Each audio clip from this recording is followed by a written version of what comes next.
गजेंद्र सिंह शेखावत क्या कुछ कह रहे हैं, ये सुनते हैं। वो करें। और आज हम देखते हैं कि किस तरह से भारतीयों का भारत की संस्कृति के प्रति सम्मान नए सिरे से बन रहा है। अब इसको दूसरे परिप्रेक्ष्य में देखें जी। माननीय प्रधानमंत्री जी के नेतृत्व में जिस तरह से भारत ने प्रगति की, वो प्रगति इंफ्रास्ट्रक्चर के दृष्टिकोण से हो सकती है, वो प्रगति साइंस एंड टेक्नोलॉजी के क्षेत्र में हो सकती है, वो प्रगति जो है हमको जितने भी जीवन के पक्ष हैं उन सब में होती हुई दिखे। देश के 30 करोड़ लोग गरीबी की रेखा से बाहर निकले, देश के करोड़ों करोड़ों लोगों को बुनियादी आवश्यकताओं के संघर्ष से मुक्ति मिली। और जब देश में इस तरह का परिवर्तन होते हुए देश के साधारण व्यक्ति ने, गरीब व्यक्ति ने देखा और उसे ये महसूस हुआ, या आभास हुआ कि पहली बार कोई सरकार हमारे भले के लिए और दूरगामी भले के लिए काम कर रही है, तो उसका सरकार में भी विश्वास बना और सरकार के मुखिया की बात में भी विश्वास बना। और इस सब के चलते हुए, इस देश के परिवर्तन को देखते हुए, परिवर्तन को जो है के साक्षी बनते हुए लोगों का देश की भावना, देश की आस्था, देश की संस्कृति में पुनः विश्वास स्थापित हुआ है।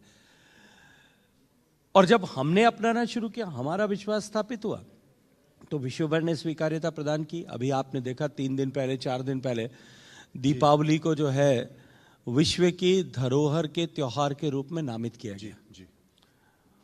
इससे पहले जब है हमने दुर्गा पूजा को नामित कराया था, और एक लंबी श्रृंखला 16 ऐसी कल्चरल प्रैक्टिसेस को हम नामित कराने में कामयाब हुए हैं।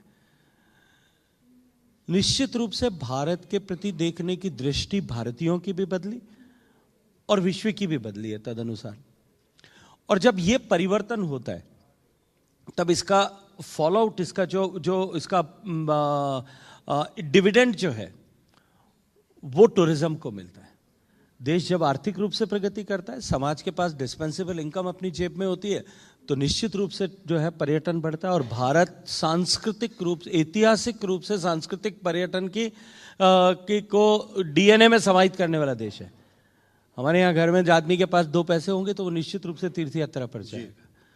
तो इस तरह से जो है ये भारत की प्रगति का जो परिणाम, वो टूरिज्म में वृद्धि के रूप में पिछले 1 साल में, कुंभ के आंकड़ों को मैं अलग छोड़ दूं 66 करोड़ को, तो भी 294 करोड़ लोगों ने यात्रा जो है एक रात्रि एटलीस्ट घर से बाहर निकल करके रात्रि कहीं गए होंगे और वापस आए होंगे।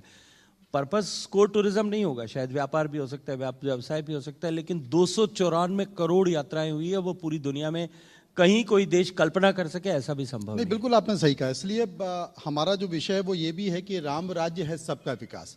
राम का मतलब सिर्फ एक संकेत नहीं, बल्कि राम का मतलब सनातन है। और सनातन में सरकार किस तरह से चलती है, वहाँ के व्यापार का विकास किस तरीके से होता है, लोगों के सर्वांगीण विकास किस तरीके से समाहित होते हैं, वो सारी चीज़ें होती हैं।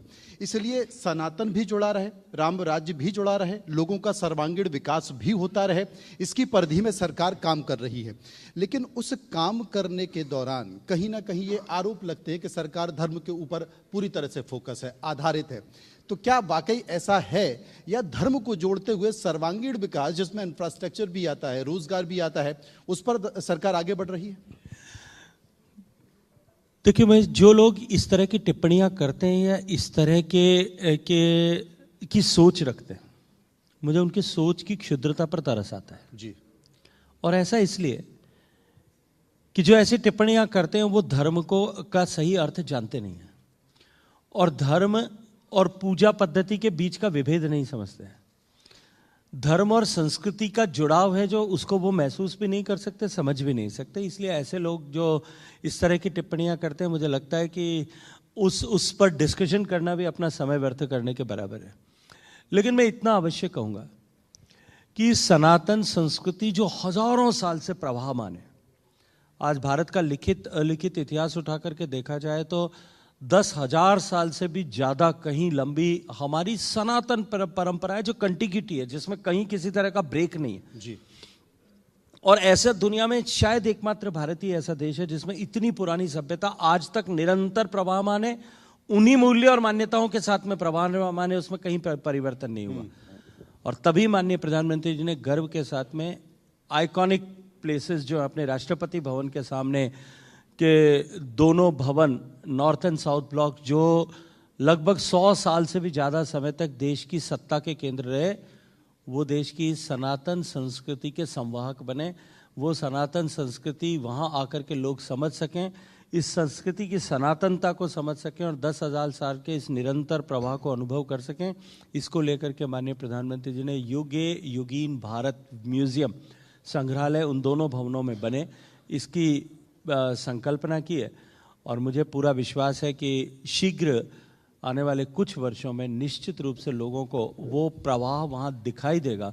और मैं जिम्मेदारी से एक बात कहता हूँ कि प्रधानमंत्री जी के मार्गदर्शन में जिस तरह से हम उन दोनों म्यूजियम्स को बनाने की रचना कर रहे हैं, एक बार उसमें घुस करके जो बाहर निकलेगा और इस 10,000 साल के इस यात्रा का साक्षात्कार करेगा, वो यदि भारतीय होगा तो उसका अपने आप को भारतीय होने के चलते हुए अपने मन में एक गर्व की अनुभूति लेकर के निकलेगा।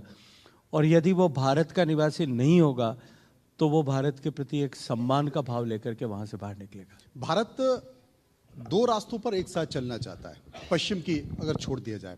एक तरफ तो एआई का समय चल रहा है और बहुत तेज़ी से लोग डिजिटलीकरण की तरफ आगे बढ़ रहे हैं। दूसरी तरफ भारत की जो पुरातन संस्कृति है वो ये मानती है कि कहीं ना कहीं उसमें जो एक चरित्र है वो बहुत महत्वपूर्ण विषय है।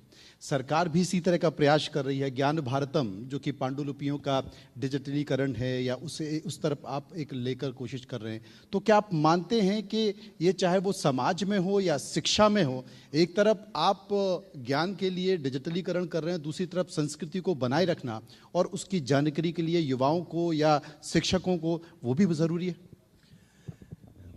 मुझे लगता है कि भारत की संस्कृति में हम विश्व को देखें और वर्तमान के साथ में जिएं, इसको लेकर के कहीं कोई जो है टैबू नहीं है, कहीं कोई अवरोध नहीं है।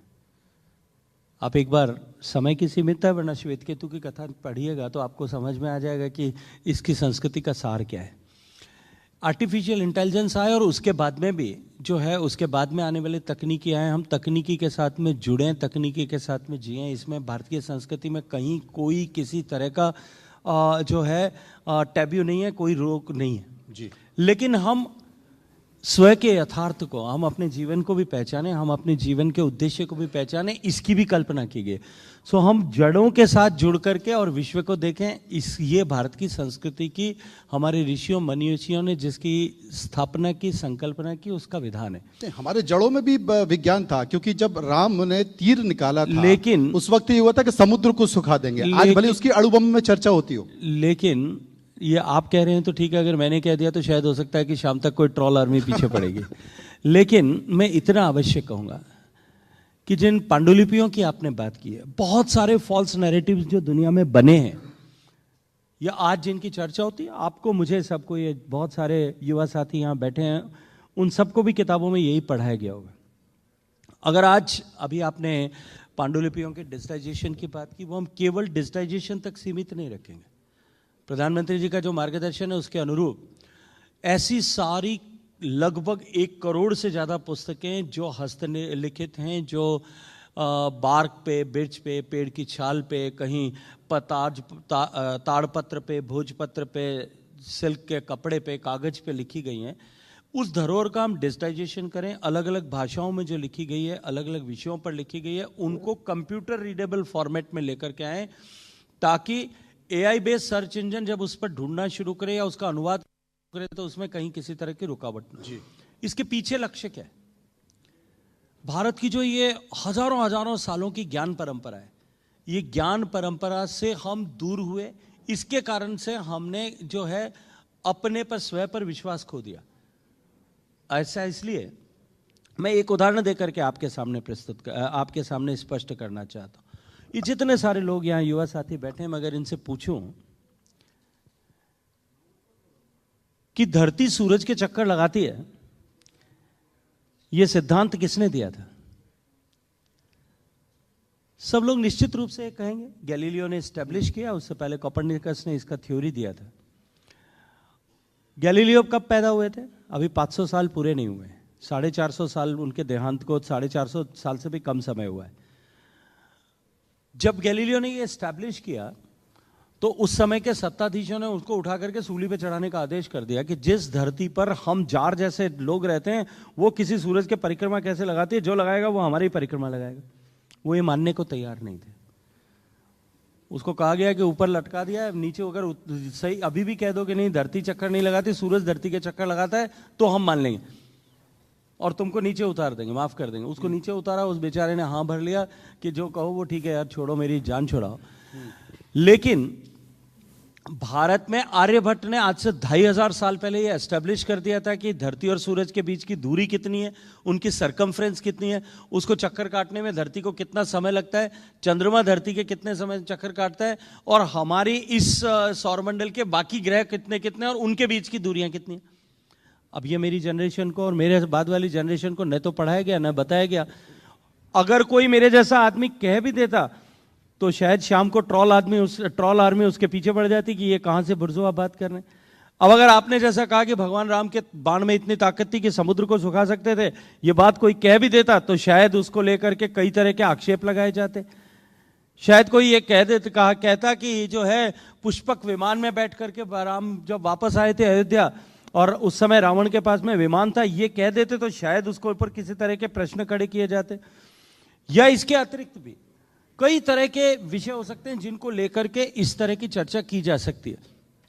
लेकिन जब ऐसी पुस्तकों में जो आज से 2000 साल पहले, 1000 साल पहले, 500 साल पहले जो है लिखी गई और लिख करके उसको एस्टेब्लिश किया गया, अगर उस लिखे हुए ज्ञान को हम बाहर लेकर के आएंगे तो हमारे पास में एक एविडेंशियल प्रूफ होगा, प्रूफ विद एविडेंस होगा, दैट हम इसको दिखा सकते हैं कि ये 500 साल पहले तो किताब में लिख दिया गया था।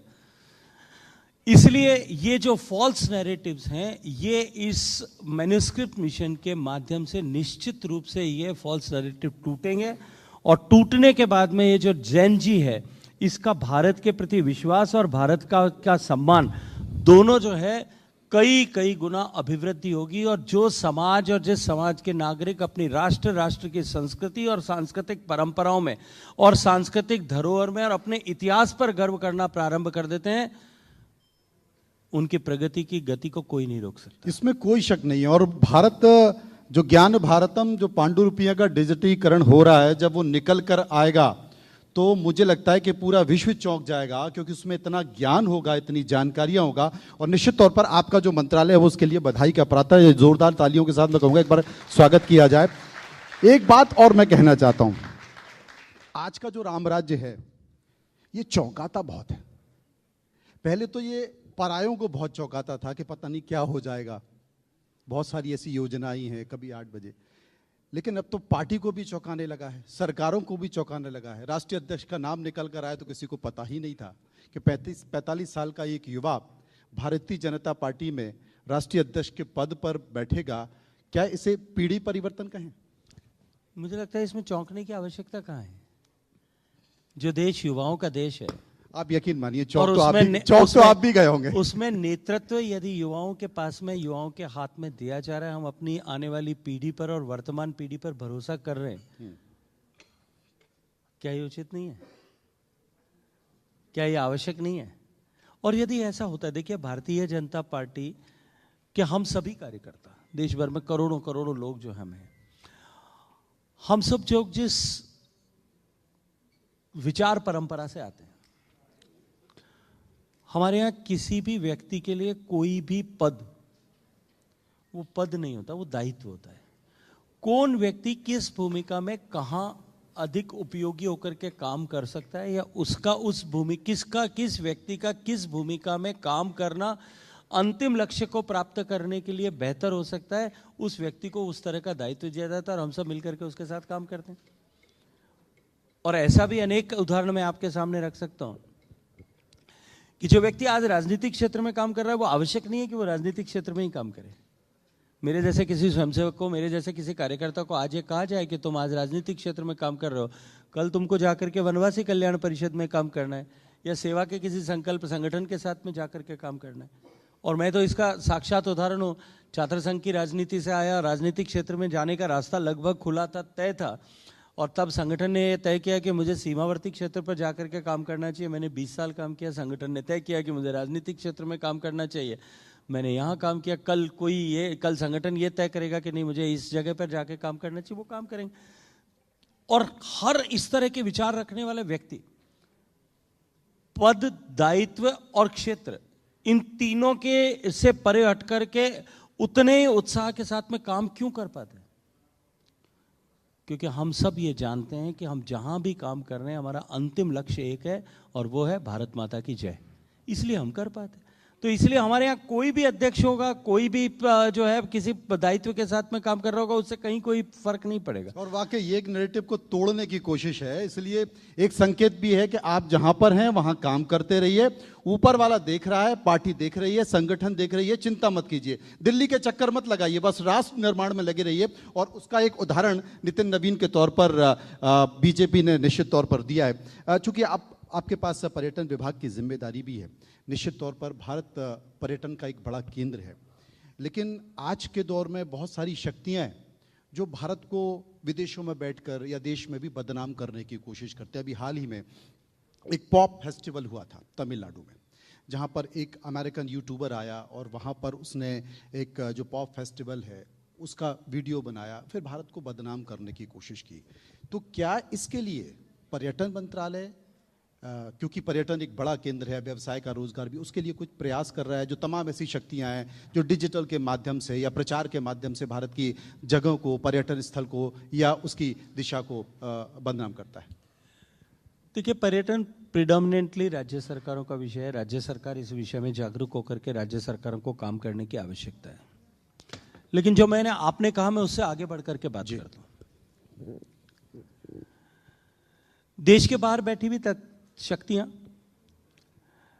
भारत के इस पुनरुद्भव से, भारत के इस पुनर्जागरण के दौर से निश्चित रूप से उनके मन में कहीं ना कहीं जो है क्षोभ होगा। जो भारत विरोधी ताकतें हैं, भारत की बढ़ती हुई ताकत से उनके पेट में दर्द हो, यह स्वाभाविक है। और इसलिए वो जिस किसी भी हथकंडे के माध्यम से हो, भारत के इस विकास को रोकने के लिए निश्चित रूप से काम कर रहे होंगे, करेंगे भी। लेकिन इस जो फॉल्स नैरेटिव गढ़े जा रहे हैं, उन फॉल्स नैरेटिव्स को गढ़े जा रहे फॉल्स नैरेटिव को तोड़ने की जिम्मेदारी क्या सरकार की है? मैं तो आपसे प्रश्न करूंगा, क्या मीडिया चैनल्स की नहीं है? भारत में एक छोटी सी घटना अगर होती है, एक छोटी घटना, जिस तरह से उस घटना को मीडिया के लोग दिखाते हैं। अभी 2 दिन पहले ऑस्ट्रेलिया में इतनी बड़ी घटना हुई, उसको लेकर के ऑस्ट्रेलियन मीडिया ने उसको लेकर के कोई ऐसा हाइप क्रिएट नहीं किया होगा। अमेरिका में घटना हुई, व्यक्ति की, हिंदुस्तानी मूल के व्यक्ति की गर्दन काट दी गई, उसको फुटबॉल की तरह किक मार करके भगाया गया। ऐसी सैकड़ों घटनाएं वहां होती होंगी। रोज स्कूल में हर सप्ताह में एक शूट आउट होता होगा। लेकिन उसके चलते हुए अमेरिका के अगेंस्ट कोई जो नैरेटिव खड़ा किया जाता है? न वहां के लोग करते हैं, न वहां की मीडिया करती है। हमारे यहां अगर एक घटना हो जाए, उसको लेकर के सारे आपके साथी जितने आपके मित्र हैं वो सब उसको लेकर के पिल पड़ेंगे, ताकि पूरे विश्व भर में भारत की छवि जो है एक बार में धूमिल हो जाए। मित्र, हमको भी सबको उत्तरदायित्व के साथ में, सेंस ऑफ रिस्पॉन्सिबिलिटी के साथ में काम करना है। हम चिन्हित करते तो हैं। हम सबको भी उसमें जो है आपकी फ्रेटर्निटी के लोगों की भी, और केवल मैं मीडिया तक नहीं, देश के हर व्यक्ति को इस सेंस ऑफ रिस्पॉन्सिबिलिटी के साथ में कि इस इरा ऑफ ट्रांसफॉर्मेशन में what role we need to pay, हमको क्या करना है, अपनी भूमिका को हम कैसे जो है हम असट साइड में कैसे हो, कैसे हम देश को इस विकास के पहिए को, घूमते हुए पहिए को गति प्रदान करने के लिए काम करेंगे। हमको काम करना पड़ेगा। जी, कार्तिकेय जी कोई सवाल पूछना चाहते हैं? सर, मैं हरियाणा से आता हूं तो हरियाणा का सवाल पूछूंगा। Two Kartik sitting together, so I thought मैं कार्तिक तो मुझे सवाल पूछेंगे, पार्लियामेंट में पूछेंगे, यहाँ नहीं सर, मैं ये हरियाणा के संदर्भ में है। राखी गढ़ी एक इंडस वैली सिविलाइजेशन की सबसे पुरानी सभ्यता में लगभग 8000 साल पुरानी है और हरियाणा में हिसार के ज़िले में पड़ती है। इसको लेकर आपका विभाग क्या कर रहा है और सरकार की क्या नीति है, इस पे थोड़ा आप दृष्टिकोण डालें। बहुत अच्छा प्रश्न किया है। राखी गढ़ी और सनौली 2 ऐसी जगह हैं जिन्होंने एक बहुत नए नैरेटिव को दुनिया में जन्म दिया। सामान्यतः इतिहास का अध्ययन करने वाले लोग ये कहते थे कि रथ का पहिया जो है, जिसके पहिए का आविष्कार वो कहीं चाइना में हुआ और उसके बाद में वो यूरोप में गया और वहां से घूम करके भारत में आया। भारत में बहुत लेट आया, भारत में नहीं था। लेकिन 3000 BC का रथ का पहिया हमको फॉसिलाइज्ड अवस्था में मिला। तो ये एस्टेब्लिश हो गया कि 5000 साल पहले हिंदुस्तान में रथ था, जो आज तक डेटिंग हुई थी उससे 2000 साल पहले भी था। और ये तो महाभारत के काल का जो है के साथ में उसका डेटिंग मैच करता है। लेकिन हम तो ये कहते हैं कि उससे पहले भी रथ हुआ करते थे, उससे पहले भी विमान हुआ करते थे, कभी समय आएगा कि वो निकलेगा। इसलिए राखी गढ़ी निश्चित रूप से हमारे लिए बहुत इंपॉर्टेंट साइट है। राखी गढ़ी पर जो है, राखी गढ़ी एक टूरिज्म साइट के रूप में डेवलप हो और राखी गढ़ी के जो एक्सकेवेटेड एरियाज हैं उनको हम डेवलप करके वहाँ हाई एंड म्यूजियम एक्सपीरियंस बनाएं, इसके ऊपर हम पूरे एक कंसोलिडेटेड हॉलिस्टिक प्रोजेक्ट पर एक साथ काम कर रहे हैं। 2-3 छोटे छोटे सवाल, रैपिड फायर जैसे कह सकते हैं। SIR से कितने विदेशी बाहर जाएंगे? जितने होंगे वो सब सारे चले जाएंगे। समय सीमा? समय सीमा के साथ में काम हो रहा है, 12 स्टेट में अभी चल रहा है, बचे में बाकी हो जाएगा। बीजेपी ने सोशल मीडिया पे कहा है ममता बनर्जी हिटलर हैं, पोस्टर जारी किया है, आप मानते हैं? देखिए, मैं हिटलर हैं कि यह नहीं कहूँगा, लेकिन वहाँ का शासन जो है वो हिटलर के शासन से कम क्रूर नहीं है। मैंने व्यक्तिगत रूप से 2016 के चुनाव में, 2021 के चुनाव में, उनके बीच में और 21 के चुनाव से 26 के बीच में अनेक बार वहाँ इसको महसूस किया है। बहुत बड़ा राजस्थानी समुदाय वहाँ रहता है, उनकी स्थिति कितनी विकट है ये मैं जानता हूँ। मेरा व्यक्तिगत संपर्क उनसे संवाद है। एक उदाहरण देकर के कि एक व्यक्ति ने मुझे 2016 के चुनाव में भोजन पर बुला लिया। मैं चुनाव पे गया था, मेरी कॉन्स्टिट्यूंसी के रहने वाले लोग हैं, एक बिल्डिंग में सारे एक ही परिवार के सभी लोग रहते हैं, कोई दूसरा नहीं है। भोजन पे बुलाया तो शाम को उनके घर पे ममता बनर्जी जी की पार्टी के कोई वरिष्ठ आदमी जाकर के उनको कहता है, कोई लोकल लीडर जाकर के, कि तुमने किसको बुलाया था, तुम्हारी हिम्मत कैसे हो गई कि किसी को बुलाया। अपने घर पे किसी को भोजन पर बुलाने में भी वहाँ रोक है। उसके बाद में उन्होंने जब दोबारा बुला लिया तो फिर उस जो है उनके घर पे चुनाव के दिन, वोटिंग के दिन उनके घर पे ताला लगा के बाहर 4 लोग खड़े हो गए, उनको वोट देने नहीं जाने दिया। और जब परिणाम आया तब उनके इलेक्ट्रॉनिक्स के सारे शोरूम जितने थे उन सब में शटर ऊंचा करके नीचे से पेट्रोल डाल के आग लगा दी। अब इसको आप हिटलर का शासन कहेंगे या मुसोलिनी का शासन कहेंगे या कोई और कहेंगे, या आप तय करेंगे। एक महत्वपूर्ण सवाल, राहुल गांधी अगर प्रधानमंत्री बन गए तो क्या देश में रहेंगे, विदेश यात्रा कम होगी? मुझे लगता है कि अगर हटा दीजिए, इसकी कहीं कोई संभावना नहीं है। अगर राजस्थान के मुख्यमंत्री शेखावत जी बने तो सबसे पहली प्राथमिकता, अगर इसमें से भी मुझे लगता है कि हटा दीजिए। जो विषय नहीं है, जिस पर विषय पर कहीं संभावना नहीं है, जिस विषय पर कहीं, देखिए फिर मैं कहूँगा, मैंने इतना लंबा आपको कहा, हमारे यहाँ जो है जिस व्यक्ति को जो जिम्मेदारी दी है उसको उसका काम करना चाहिए। अभी माननीय भजन लाल जी के नेतृत्व में राजस्थान की यशस्वी सरकार, डबल इंजन की सरकार, पूरी ताकत से राजस्थान भारत की विकास यात्रा का ग्रोथ इंजन बने, इसके लिए काम कर रही है। और हम सब लोग वो सफल हों और उनके नेतृत्व में हमारी सरकार सफल हो और एक बार फिर हम प्रचंड बहुमत के साथ राजस्थान में सरकार बना सकें, इसके लिए प्रतिबद्ध हैं। निश्चित तौर पर भारत में पर्यटन बढ़ रहा है, लेकिन जिस तरीके से इंडिगो की घटना हुई, क्या आपको लगता है कि इससे पर्यटन की गति को रोक लगती है? निश्चित रूप से इस तरह के व्यवधान आते हैं, क्षणिक उसके कारण से चुनौती होती है और हम सब के लिए इंट्रोस्पेक्शन का विषय है, इंडस्ट्री के लिए भी, गवर्नमेंट के लिए भी, पॉलिसी मेकर्स के लिए भी, कि ऐसी जो है संकट फिर न खड़ा हो, उसके लिए हमको आगे क्या मेजर्स लेने, हमको काम करना चाहिए। ITV नेटवर्क इस मंच पर आए, ITV नेटवर्क के परिवार की ओर से आपको ढेर सारी शुभकामनाएं। बहुत बहुत बहुत सारा धन्यवाद। बहुत बहुत शुक्रिया अदा करते हैं हम आपका गजेंद्र सिंह शेखावत जी। आज आप आए, हमारे इंडिया न्यूज़ मंच की आपने शोभा बढ़ाई। हम आपसे आग्रह करते हैं कि आप मंच पे बने रहिए। बिल्कुल, और मैं चाहूंगी कि कार्तिकेय शर्मा जी राज्यसभा सांसद मंच पर आएं और हमारा जो आगे का कार्यक्रम है वो भी होगा। बिल्कुल, एक पुस्तक हम आपको भेंट करेंगे शुक्रिया अदा करने के लिए कि आज आप हमारे इंडिया न्यूज़ मंच में आए।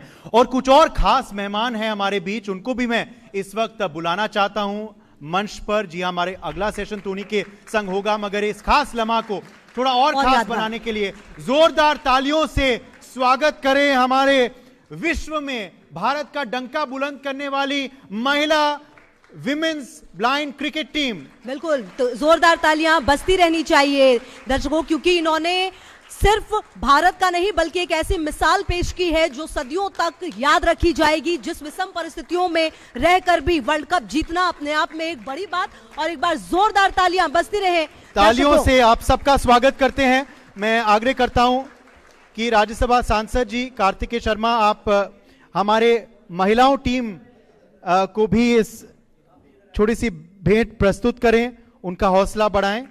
और ये बहुत ही खास एक फोटो भी होने वाला है हमारे खास मेहमान केंद्र मंत्री के संग, हमारे इन भारत की बेटियों के संग। ये एक बहुत ही खास आपको तस्वीर दिख रही है इस वक्त इंडिया न्यूज मंच पे। बिल्कुल। और ये करुणा बेहद कुमारी खूबसूरत। पंगी, काव्या वी, सिमू दास, जमुना रानी टुडू, अनु कुमारी, अनेका देवी, बसंती हंसदा, सुनीता सराठे, सिमरनजीत कौर और शैलेंद्र यादव आपको इस वक्त मंच पे दिख रहे हैं। बहुत बहुत स्वागत है आप सभी का और एक बार फिर से बहुत शुभकामनाएं। इतिहास रचा है। जी हां, भारत की ब्लाइंड महिला क्रिकेट टीम ने नवंबर 2025 में कोलंबो में पहला ब्लाइंड महिला T20 विश्व कप जीतकर एक ऐतिहासिक उपलब्धि हासिल की, क्योंकि ये देश की कई बाधाओं को पार कर इन्होंने ये उपलब्धि हासिल की। एक बार जोरदार तालियां दर्शकों। बहुत ही एक खास एक तस्वीर है जो आप इस वक्त देख रहे हैं इंडिया न्यूज मंच पे। शुक्रिया अदा। बहुत बहुत शुक्रिया। और मैं चाहूंगी कि टीम हमारी मंच पर ही रहे।